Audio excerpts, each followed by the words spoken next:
കാടിനും കാട്ടുവാസികൾക്കും അങ്ങേയറ്റം ദുരന്ത ദിവസങ്ങളായിരുന്നു. മഴ എന്ന് തുടങ്ങിയോ അന്നു മുതൽ പ്രകൃതിക്ഷോഭം തുടങ്ങി. എന്ന് അവസാനിക്കുമെന്ന് ആർക്കും അറിയില്ല.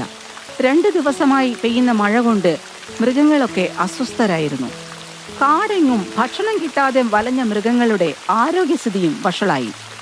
വെള്ളപ്പൊക്കത്തിൽ കുടുങ്ങിപ്പോയ മുയലച്ചൻ എലിയോടിങ്ങനെ പറഞ്ഞു: എടാ എലിക്കുഞ്ഞ, ഇത് എന്തൊരു മഴയാടേ ഇത്! മഴക്കാലം തുടങ്ങിയപ്പോ തന്നെ ഇതാണ് സ്ഥിതിയെങ്കിൽ എനിക്ക് പേടിയാവും. വീട്ടിലാണെങ്കിൽ ഭക്ഷണം എല്ലാം തീർന്നു. ഞാനൊരു ക്യാരറ്റിന്റെ കഷ്ണം കഴിച്ച് 2 ദിവസമായി. വിശന്നിട്ട് കണ്ണ് കാണുന്നില്ല. അതെ ചങ്ങായി, മഴക്കാലം തുടങ്ങുമ്പോൾ തന്നെ പ്രകൃതിക്ഷോഭം തുടങ്ങുന്നു ആരും വിചാരിച്ചു കാണില്ല. ആരും തയ്യാറെടുത്തിട്ടുണ്ടാവില്ല. ഈ മഴയൊന്ന് കുറഞ്ഞു കിട്ടിയാൽ നമ്മൾ രക്ഷപ്പെട്ടു. മുയലച്ചനും എലിക്കുഞ്ഞിനും മാത്രമല്ല, കാട്ടിലെ എല്ലാ ജീവികളും ഈ മഴയൊന്ന് നിന്നു കിട്ടാൻ പ്രാർത്ഥിക്കുകയായിരുന്നു. പക്ഷേ ഈശ്വരന്റെ പദ്ധതി വേറെയായിരുന്നു. രാത്രി മുഴുവൻ ഇടവിടാതെ ശക്തമായ മഴ പെയ്തുകൊണ്ടിരുന്നു. രാവിലെ എവിടെ തിരിഞ്ഞു നോക്കിയാലും വെള്ളം മാത്രമായിരുന്നു.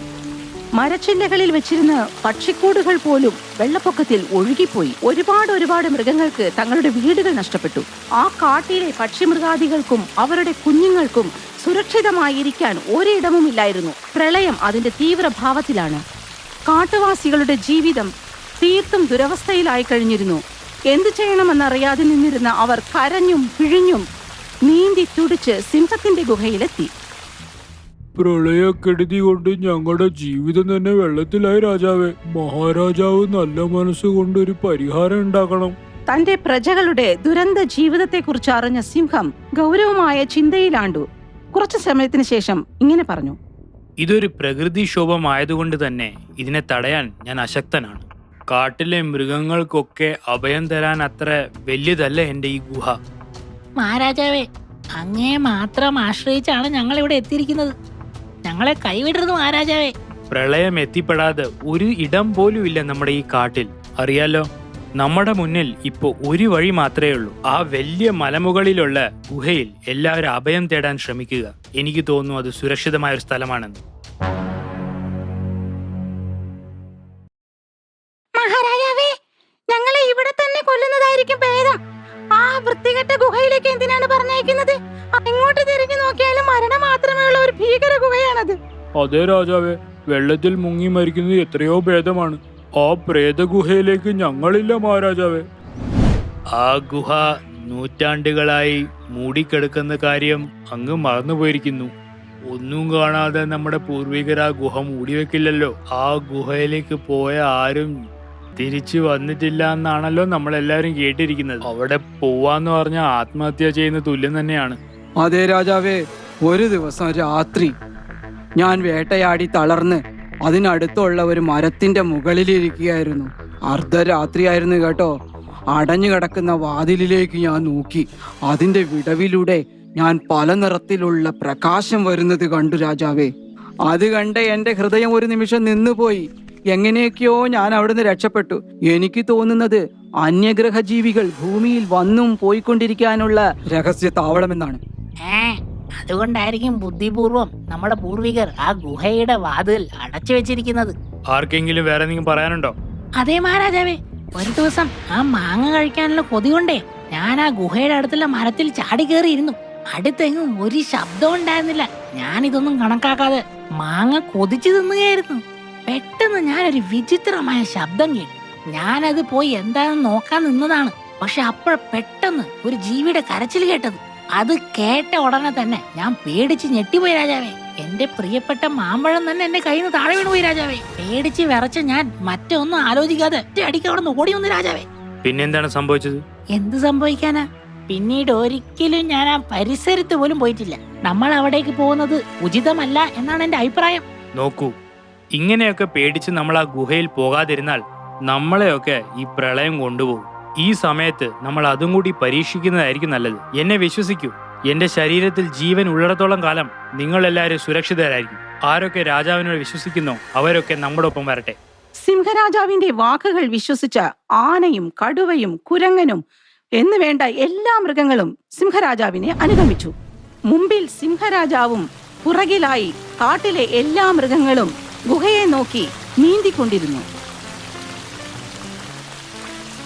എന്റെ ചീറ്റയെ നീ ഒന്ന് ഉഷാറാക്ക്. അല്ലെങ്കിൽ തന്നെ അവിടെ പോയിട്ട് എന്ത് കാണാൻ പോകുന്നെന്ന് ആർക്കറിയാം? പ്രേതമാണോ ഏലിയനാണോ? ആലോചിച്ച് എന്നെ പേടിയാവുന്നു. ഗുഹയെക്കുറിച്ച് കേട്ട കഥകൾ മൂലം ഭയന്ന് വിറച്ചായിരുന്നു മൃഗങ്ങളൊക്കെ നീന്തിക്കൊണ്ടിരുന്നത്. കുറെ മണിക്കൂറുകളുടെ സാഹസിക യാത്രയ്ക്ക് ശേഷം അവരൊക്കെ ഗുഹയുടെ അടുത്തെത്തി. കറുത്ത മേഘങ്ങൾ കൂടി വന്നു.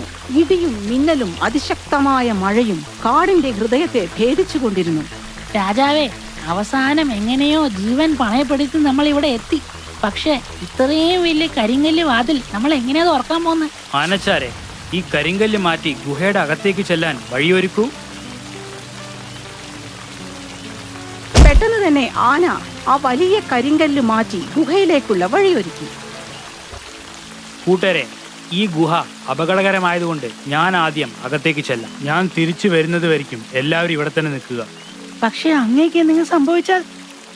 എനിക്ക് രാജധർമ്മം നിർവഹിക്കാനുള്ള സമയമായി. ഞാൻ മരിച്ചാൽ ഒരു രക്തസാക്ഷിയാവും, അല്ലെങ്കിൽ തിരിച്ച് ധീരനായി വരും. ഇത്രയും പറഞ്ഞ ശേഷം സിംഹം ഗുഹയുടെ അകത്തേക്ക് പോയി. അകത്ത് ചെന്ന സിംഹത്തിന് ഒന്നും കാണാൻ പറ്റിയില്ല. കനത്ത ഇരുട്ടായിരുന്നു ചുറ്റും. ആ കനത്ത ഇരുട്ടിലൂടെ തന്നെ സിംഹം മുന്നോട്ട് നടന്നുകൊണ്ടിരുന്നു. കുറച്ചു ദൂരം നടന്നപ്പോൾ അവിടെ പ്രകാശം കണ്ടു. ഈ ഗുഹയുടെ അന്ധകാരത്തിൽ ഈ വെളിച്ചം എവിടെ നിന്ന് വരുന്നു? രാജാവ് പ്രകാശം വരുന്ന സ്ഥലം നോക്കി നടക്കാൻ തുടങ്ങിയപ്പോൾ പെട്ടെന്ന് മറ്റൊരു സിംഹത്തിന്റെ ഗർജനം കേട്ടു. അവിടെ നിന്നും ഒരടി മുന്നോട്ട് വെച്ചാൽ പിന്നെ നീ ഉണ്ടാവില്ല. മഹാരാജാവിന് ഈ സിംഹരാജാവിന്റെ പ്രണാമങ്ങൾ. എനിക്ക് നിങ്ങൾ ആരാണെന്ന് അറിഞ്ഞൂടാ, എന്തിനാണ് നിർത്തിയെന്ന് അറിഞ്ഞൂടാ. പക്ഷേ ഞാൻ നിങ്ങളെ ഉപദ്രവിക്കാനല്ല ഇവിടെ വന്നത്. നിങ്ങൾ പരിഭ്രമിക്കേണ്ട. എടാ കള്ള, എനിക്കറിയാം നീ എന്തിനാ ഇവിടെ വന്നിരിക്കുന്നതെന്ന്. മഹാരാജാവേ, പ്രളയക്കെടുതി മൂലം ജീവിക്കാൻ പറ്റാത്ത അവസ്ഥയാണ് കാട്ടിൽ. അതുകൊണ്ടാണ് മലയുടെ മുകളിലുള്ള ഈ ഗുഹയിലേക്ക് ഞങ്ങൾ എല്ലാവരും അഭയം തേടി വന്നത്. പ്രളയം ഇറങ്ങിയ ഉടനെ തന്നെ ഞങ്ങൾ ഇവിടെ നിന്ന് പോയിക്കൊള്ളാം. പ്രളയം എല്ലാം നിന്റെ ഒരു സൂത്രമാണ്. ഈ നിധിയെല്ലാം മോഷ്ടിച്ച് കൈക്കലാക്കാനുള്ള നിന്റെ കുബുദ്ധിയാണെന്ന് എനിക്കറിയാം. ആ പരിപ്പൊന്നും ഇവിടെ വേവില്ല മോനെ.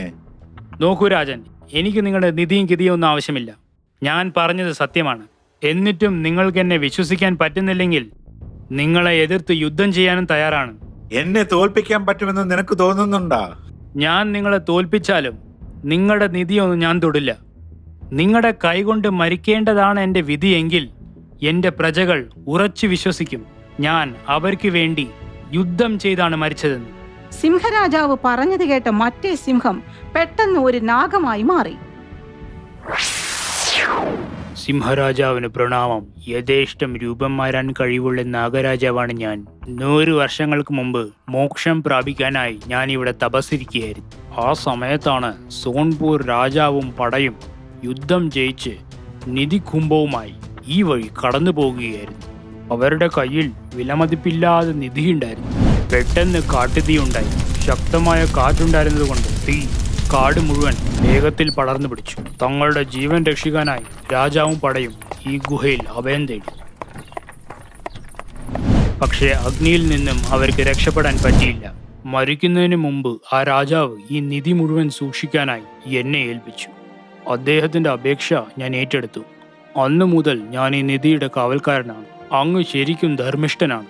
ഇതുവരെയ്ക്ക് ഈ ഗുഹയിൽ വന്നവരെല്ലാം ഈ നിധിക്ക് വേണ്ടിയാണ് വന്നത്.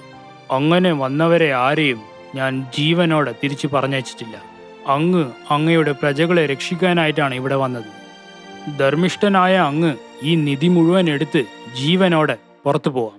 നാഗരാജാവേ, എൻ്റെ പ്രജകളെ ഞാൻ അകത്തേക്ക് വിളിച്ചോട്ടെ? തീർച്ചയായും. എത്ര കാലം വേണമെങ്കിലും നിങ്ങൾക്ക് ഈ ഗുഹയിൽ കഴിയാം. നാഗരാജാവിന് നന്ദി. പോകുമ്പോൾ ഈ നിധി എടുത്തിട്ട് പോകാൻ മറക്കരുത്. കാടിന്റെ പുരോഗമനത്തിന് വേണ്ടി ഇത് ഉപയോഗിക്കുക. ഇങ്ങനെ അനുഗ്രഹിച്ച ശേഷം നാഗരാജാവ് അപ്രത്യക്ഷനായി. നൂറ്റാണ്ടുകളായി അടഞ്ഞുകിടന്ന ആ ഗുഹയുടെ രഹസ്യം സിംഹരാജാവ് മനസ്സിലാക്കി. അപ്പോൾ തന്നെ സിംഹരാജാവ് പുറത്തു വന്ന് തന്റെ പ്രജകളെ ഗുഹയുടെ അകത്തേക്ക് ക്ഷണിച്ചു. താൻ അറിഞ്ഞ് ആ ഗുഹയുടെ രഹസ്യത്തെക്കുറിച്ച് അവർക്ക് പറഞ്ഞുകൊടുത്തു. ഇത് കേട്ട മൃഗങ്ങൾക്കൊക്കെ സന്തോഷമായി. മഴ തീർന്ന് പ്രളയം വറ്റുന്നത് വരയ്ക്കും അവരൊക്കെ അവിടെ സസുഖം ജീവിച്ചു. മഴയും പ്രളയവും കഴിഞ്ഞ ശേഷം സിംഹരാജാവ് ആ നിധി തന്റെ ഖജനാവിൽ സൂക്ഷിച്ചു. വളരെ ഫലപ്രദമായി തന്നെ കാടിന്റെ ക്ഷേമപ്രവർത്തനങ്ങൾക്കായി ആ നിധി ഉപയോഗിച്ചു. കാട്ടിലെ ജീവികളും സന്തുഷ്ടരായി ജീവിച്ചു. ഞങ്ങളുടെ വീഡിയോസ് എല്ലാം നിങ്ങൾക്ക് ഇഷ്ടപ്പെട്ടെങ്കിലേ ഈ ചാനലിന് സബ്സ്ക്രൈബ് ചെയ്യാൻ മറക്കരുത് കേട്ടോ. വേറൊരു കാര്യം, വീഡിയോ ലൈക്കും ഷെയറും ചെയ്യണം. ചെയ്യില്ലേ?